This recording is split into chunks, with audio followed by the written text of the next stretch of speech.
máme. To tady nemáme? Jo, prostě, že tady nemá jako nemocnici nebo urgentní příjem, takže já říkám jo, takže když přijdu jako s otevřenou zlomeninou, bude ze mě chcát krev, tak mi taky asi řeknou jako počkej do pondělí. Tady ve Španělsku je maturita jako v podstatě něco jako univerzita, když to tak řeknu. Když sem Čech pojede na dovolenou, tak se mu to asi bude zdát drahý. Španělé jsou hodně takový zpomalený a na všechno mají spoustu času a všechno odkládají na zítřek a na pozítří. Ty restaurace jsou poměrně drahý na tu úroveň té výplaty a tak. Takže ahoj lidi, dnešní rozhovor bude s Lucí Casanovou, což je holčina žijící poměrně už delší dobu ve Španělsku. Rozhodl jsem se s ní udělat takový krátký rozhovor, položit pár otázek, které by mohly zajímat nás všechny Čechy, kteří se třeba chystají do Španělska, zajímají se o Španělsko, takže se pohodlně usaďte a jdeme na to. Jsem ready. Jsi ready. Lucie, spousta lidí tě ještě nezná. Vůbec z YouTube, což vlastně která začíná.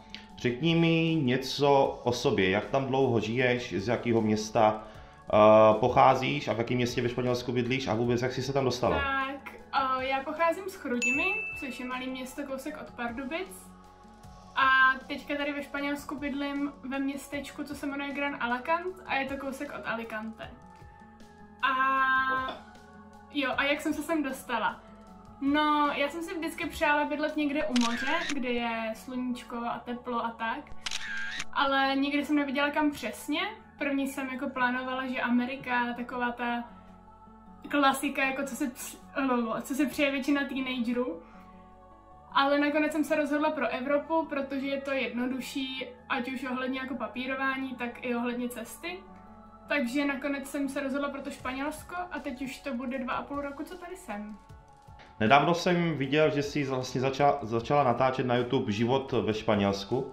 Spíš by mě zajímalo, jestli ten svůj YouTube kanál směřuješ i tam, že by si natáčela třeba památky, pláže, bary, restaurace, život vůbec jako v tvém okolí. Určitě to chci dělat, protože to byl můj původní plán, jenže jelikož jsem začala natáčet po době covidu a tak to zatím úplně nevyšlo, ale určitě mám v plánu jako točit videa z terénu, když to tak řeknu, kde budu ukazovat lidem okolí a tak. Hele, další otázka, což podle mě spousta lidí bude zajímat nejvíce, a to je vlastně práce, ubytování. Jak to dokážeš nám popsat, jak to probíhalo, když vlastně tam přijela ten první týden? Jak to bylo pro tebe těžké sehnat práci anebo vůbec ubytování? No, s tím ubytováním mám docela zajímavou storku, protože my jsme se měli autem a neměli jsme jako to ubytování zařízený na 100%. Protože jsme se spolíhali na jednoho kamaráda, co tady měl táta, on je Slovák, bydlí tady už přes 20 let. A on nám řekl, jo, já ti zařídím ubytování, jako všechno v pohodě, posílal nám různý baráky, my jsme si z toho vybírali a dobrý. A nakonec jsme mu řekli, hele, chceme tenhle, tak jsme si mysleli, že to jako domluvil a my když přijedeme, tak se tam jako rovnou nastěhujeme. No jenže to se nestalo, takže my jsme sem přijeli na parkoviště a najednou jsme zjistili, jako, že nemáme kam jít, prostě s 2 plnýma autama věcí. A říkali jsme si, no to je hezký teda, tak jsme potom hledali normálně na internetu, co nám vyjelo jako první barák tady v okolí.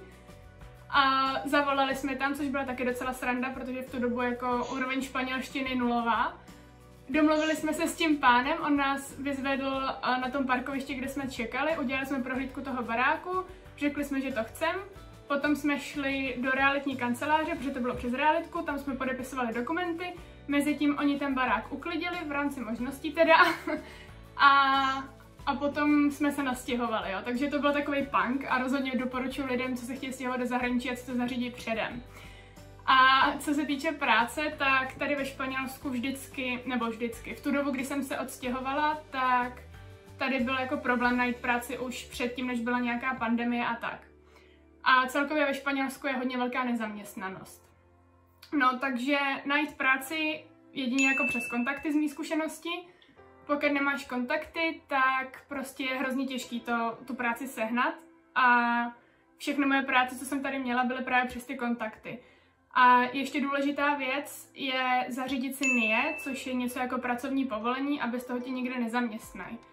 A to je taky docela složitý na toto zařídit, nebo ono záleží jako kde, protože když natrefíš na dobrý policajty, protože to zařizuje policie, tak je to v pohodě, ale já jsem zrovna měla to neštěstí, že jsem natrefila na špatný a trvalo to 4 měsíce, než se to zařídilo. Takže já jsem si práci našla, nebo ne, trvalo to 3 měsíce a po 4 měsících jsem si našla práci, takhle. A co španělština? Vlastně naučila se rychle, když jsi vlastně přestěhovala. Říkáš si, že to byla to taková ta první bariéra naučit se španělštinu, protože jsem si zjistil, že vlastně španělština po čínštině je druhým nejrozšířenějším jazykem na světě, což jim mluví nějakých 406 milionů lidí ve 44 zemích světa. Zajímavé je, že ve Španělsku, jestli mi to potvrdíš, se mluví 72%, když to řeknu úplně blbě, klasicky španělsky, a potom se mluví katalánsky, galšttinou a dalšími jazyky. Jaký to byl pro tebe takový, dá se říct, problém se to naučit? No, já mám štěstí, že já jazyky chytám docela rychle, protože už od narození v podstatě mluvím 2 jazyky. Potom se k tomu přidala ještě angličtina ve škole a vždycky mi ty jazyky jako tak nějak šly, že to byla moje silná stránka. A když jsem sem přijela, tak dejme tomu po takovém půl roce jsem mluvila v pohodě, že jsem rozuměla všemu, ale mluvila jsem jako plus minus, ale bylo mi rozumět. A třeba po těch, já nevím, 6, 7, 8 měsících, tak už jsem mluvila úplně jako plynule. Samozřejmě furt dělám chyby, protože nejsem rodilý mluvčí, ale nemám problém mluvit jako o jakýmkoliv tématu nebo jako s úřadama a tak. Takže mě tohle jako chytlo úplně v pohodě, ta španělština, a hlavně ono je něco jiného, když se člověk učí jazyk v Česku, když se rozhodneš třeba učit se španělštinu v Česku, tak je to něco jiného, než když jedeš prostě do Španělska a nemáš na výběr, protože všichni kolem tebe mluví španělsky. Lucie, jak vnímáš českou mentalitu lidí a španělskou mentalitu lidí? Je to dramaticky velký rozdíl, nebo jsme si v mnoha věcech podobní? Rozdíl to určitě je, protože Španělé jsou hodně takový zpomalený a na všechno mají spoustu času a všechno odkládají na zítřek a na pozítří a tak. A Češi jsou jako naopak spíš takový uspěchaný, že tady musím být v tolik hodin, tady musím být v tolik hodin a naplánují si prostě miliardu věcí na jeden den. Tady ve Španělsku to dělají prostě 1 věc za týden a to už je hodně, jo. Takže určitě v tomhle tom je úplně ten největší rozdíl, že Španělé mají všechno jako na salámu, když to tak řeknu, a Češi jsou víc uspěchaný. A obojí má nějaký výhody, ale ani přehnaná uspěchanost, ani přehnaná odkladavost věcí, nebo jak to mám říct, tak není dobře. Když řekneme téma vzdělávání, nebo víceméně škola, jak to říct, jsou tam jiné nároky než u nás v České republice? Jde o to, že třeba kdo má maturitu, tak je to tam více hodnocené nebo méně? Hele, určitě v tom rozdíl je, protože tady ve Španělsku je maturita jako v podstatě něco jako univerzita, když to tak řeknu. Že v Česku je ten standard, že skoro každý má maturitu. A tady ve Španělsku spoustu lidí nemá ani vychozenou základku, jo, jako dokončenou. Takže já, když jsem jako řekla, jo, mám maturitu, tak oni, ty vole, ty máš maturitu, no to je hustý. A já jenom jako, to je normální. A ještě ta úroveň té maturity tady, tak je, že když na střední jenom na 2 roky, pak si napíšeš prostě 3 testy a máš maturitu. A ta naše úroveň maturity je něco jako tady ta úroveň vysoké školy. Takže to vzdělání to je rozhodně jako velký rozdíl a v Česku taky skoro při každé pracovní pozici po tobě chtějí minimálně tu maturitu. Tady jim je to vzdělání úplně jedno. Já jako na všech pracích, kde jsem zatím byla, tak se mě ani neptali, jakou mám školu. Co děláš za práci? Co vůbec teďka děláš za práci? Teďka momentálně jsem bez práce, protože korona. Ale jinak jsem dělala servírku v restauraci posledně a bylo to fajn. Viděla jsi, že Španělsko má během léta více turistů než obyvatel Španělska? Jde o to, že třeba v roce 2016 navštívilo Španělsko 75 milionů lidí a jestli dobře víš, tak Španělů je 46 milionů lidí. O to se vlastně odvíjí i to, že Španělsko má největší počet barů v Evropské unii. Kdo by neznal takový ty místní tapas bary. Je pravda to, že klasický Španěl, když jde do baru, tak většinou stojí, že Španělové nesedí v tom baru, že stojí, dá si sklenku vína, něco zakousne a míří dál bar od baru? No, nevím, jak je to v jiných částech, ale já jsem se s tím osobně nesetkala, jo, že Za prvý většina Španělů ani moc do restaurací nechodí, teda aspoň v té části, kde bydlím já, protože jsou strašní šetřílci a tady ve Španělsku ty restaurace jsou poměrně drahý na tu úroveň té výplaty a tak. A spíš s čím jsem se setkala je, že přišla třeba parta Španělů, kde jich bylo třeba 5, objednali si 2 hlavní chody a měli to všechno dohromady. Když by si vzala to město Alicante jako z cestovního hlediska, pro ty lidi, kteří by chtěli to město navštívit, protože jestli si dobře vzpomínám, je tam přímý let Ryanairu z Pardubic do Alicante, a dokázala by si doporučit nebo nedoporučit tady tohle město, aby lidé navštívili? Jde to o to, jestli tam jde co vidět, jestli tam jsou dobré pláže, bary, restaurace?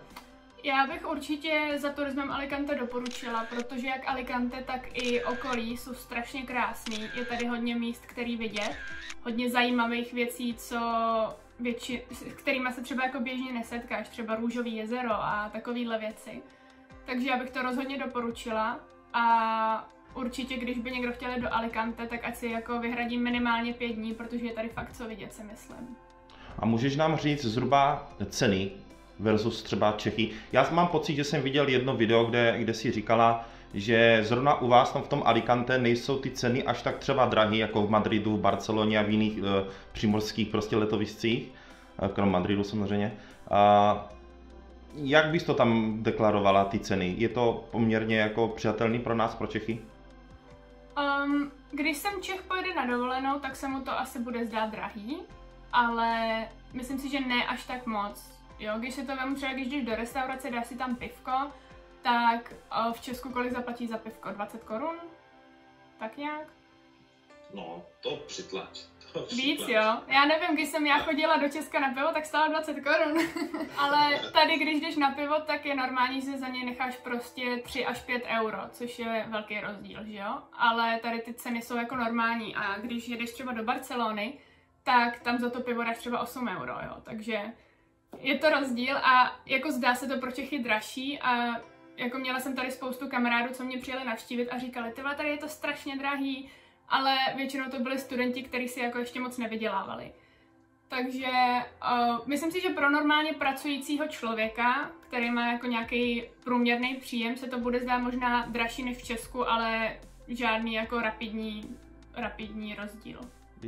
Když se budeme bavit o živobytí jako takovým, dokážeš určitě buď z své strany nebo ze strany známých kamarádů, rodin určit, kolik si zhruba vydělá takový průměrný Čech versus to, co tady vlastně stojí u nás.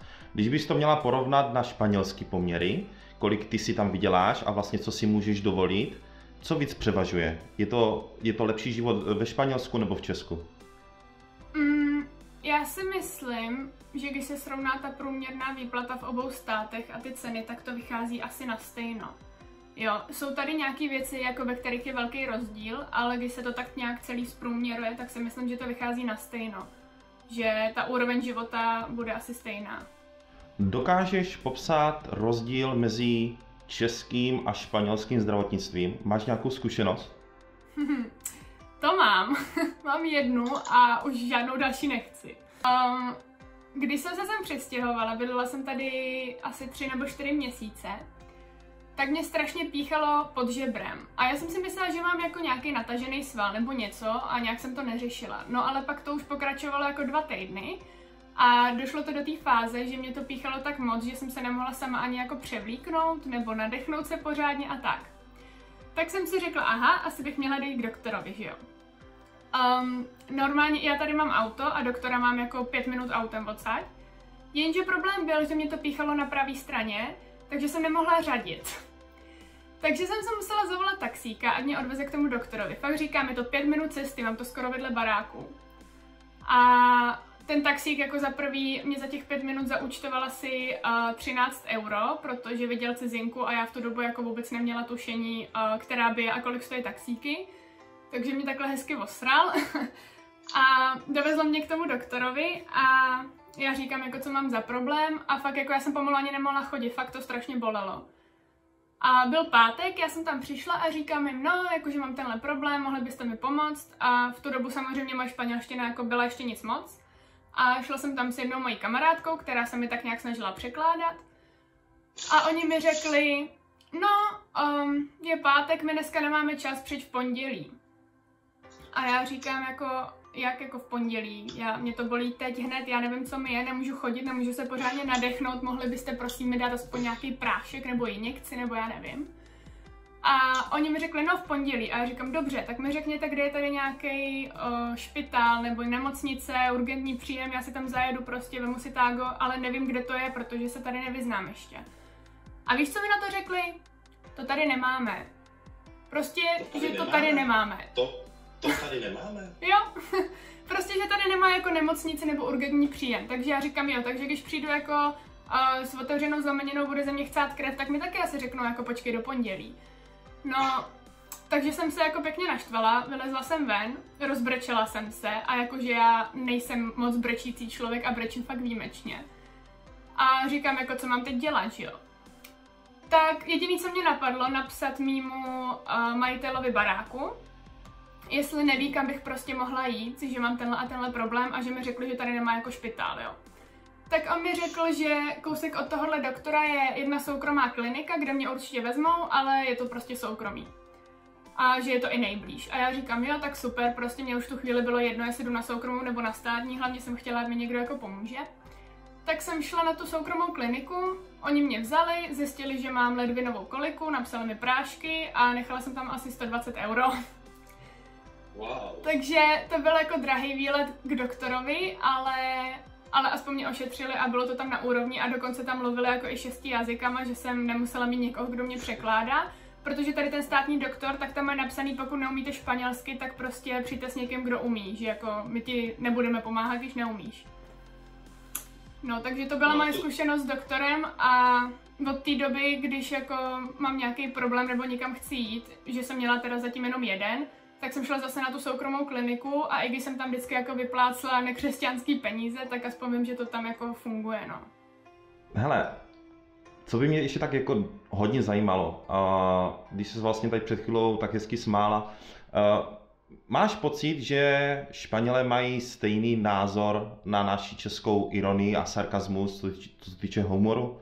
Jsou stejný? Ne, oni ten český humor moc nechápou. Já tohle mám i třeba s přítelem, když mu řeknu nějaký typický český joke nebo tak on na mě kouká jako, co to říkáš, jako to má být vtipný a jenom tak nic.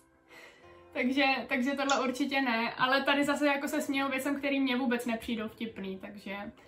Jsou pro nás nějaké zajímavé španělské zákony, což podle mě bude pro tebe téma samo o sobě, který by si věděla, že to je prostě absurdní. Slyšel jsem, že si nemůžu zahrát na ulici fotbal. Což vlastně, když to vezmeme, tak ve Španělsku je národní sport fotbal a je podle mě absurdní, že by si venku nemohl zakopat s klukama.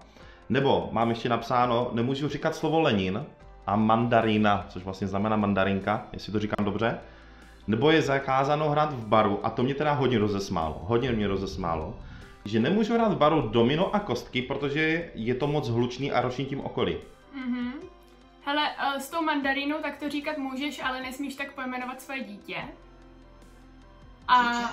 Ano, a s tím Leninem, Kainem a Jidášem tak je to samý, jo, že můžeš ty slova říkat, ale tvoje dítě se tak nesmí jmenovat, že to je prostě zakázaný.